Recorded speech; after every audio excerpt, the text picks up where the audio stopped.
જય જવાન જય કિસાન। કેમ છો મારા વાલા મિત્રો? મજામાં? આજે આપણે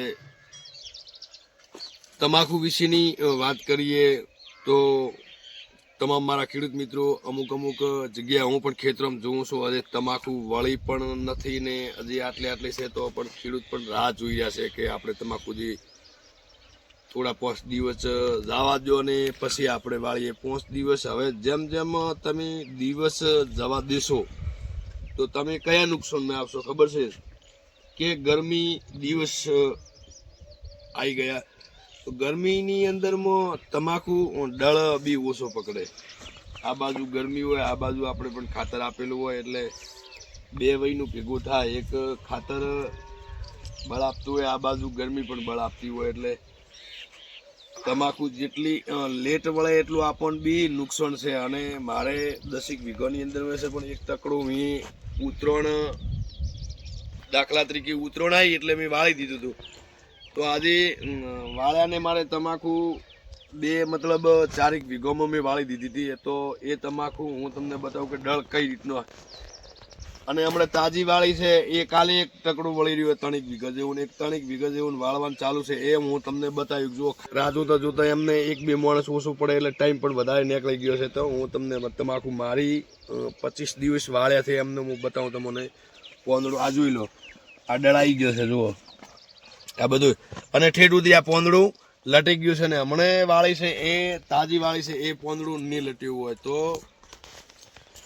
કોઈ તમાકુ મારી એવી ખરાબ નહીં હોય। 20 દિવસ થયા વાળ્યાને જોઈ લો તમે, આ બાજુ લાવો નજીક, કોઈ પોંદડું મોળું નહીં હોય જુઓ, કોઈ પોંદડું મોળું નહીં હોય જુઓ। પણ જુઓ આ પોંદડા બધા આ રીતના લટેલા છે અને હું તમને તમારા ખેડૂતને મારો 2 હાથ જોડીને એ જ કહેવું છે કે હવે તમે તમાકુ ના વાળી હોય ને તો વાળવાની બહુ પણ સ્પીડ કરો। જુઓ આ તમાકુ કોઈ પણ ગોજ તમે મોળું હોય તો બતાવો કોઈ, આ જુઓ આના ડળ જુઓ જુઓ બરાબર, હજુ આટલું પોંદડું પછી આ પોંદડું લડી જવું જોઈએ તો એ ડળ આપણે કહેવાય ના કે કહેવાય નહીં। અને હું તમને બીજું ટકડું બતાવીશ તો કોઈ ખેડૂતી ન વાળી હોય તો હવે વાળવાની ફૂરકથી કરજો બરાબર ને।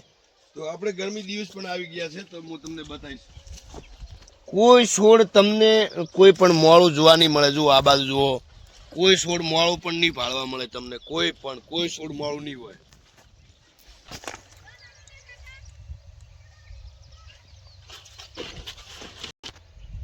તો આપણે પેલા 25 દિવસ થયા હતા વાળી હતી એ વાત કરીને આર્યા અઠવાડિયું હવે મતલબ વાળી કાલી રહ્યા છે, અઠવાડિયાથી વાળતા હતા તો વાળી રહ્યા છું। હજુ આને ડળ નથી ગતું છે, ગતું નથી ને તમને હું દેખાડું। અને બીજું બી ટકડું તમને દેખાડીશ કે એ હજી વાળવાની બાકી છે તો ખેડૂત મિત્રો જેટલી બને એટલી આકલાત કરીને હવે તમાકુ વાળી નાખો તો આપને મોટો ફાયદો। એક પોંદડોથી ખાલી મતલબ નથી, બોરીઓથી મતલબ નથી, આપણે ડળ બી આપવો જોઈએ કારણ કે હવે એમનો સમય જાય છે તો વાળી નાખો। આને જુઓ એક અઠવાડિયું વાળતા પહોંચ્યા છે પણ કોઈ હજી ડળ આવ્યો નથી કારણ કે આજે મેં મતલબ હજી પાવાનું હતું તે પણ પાઈ ચૂક્યા છો તો હવે એક અઠવાડિયાની અંદરમાં ડળમાં પણ આવા મળશે બરાબર ને। તો હું બીજી બતાવું, હું તમને બધા અલગ ટકડા છે બધા બતાવું। તમારા ખેડૂત મિત્રો બને એટલી કરો ઉતાળ ને તમાકુ વાળો, હેલ ના કરાય। હવે આ મેં હેલ કરીને એટલી બહુ પણ તમે હેલ મત કરો હવે।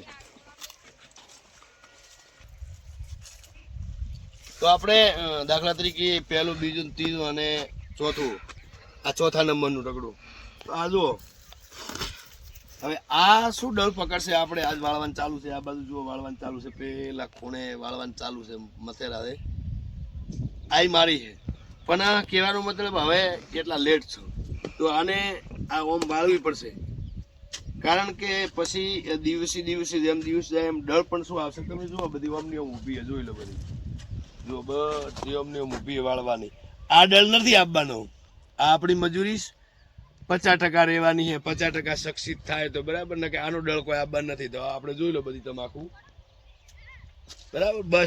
બસ મારું કેવું એટલું છે કે જેને વાળવાની હોય, નાની હોય મોટી હોય એ વાળી નાખો, આપણે બોરીઓની ગણતરી નાખો, આપણે જેટલો ડળ આવશે એટલો વજન પકડશે એટલો મોટો આપણે બી ફાયદો પણ થશે।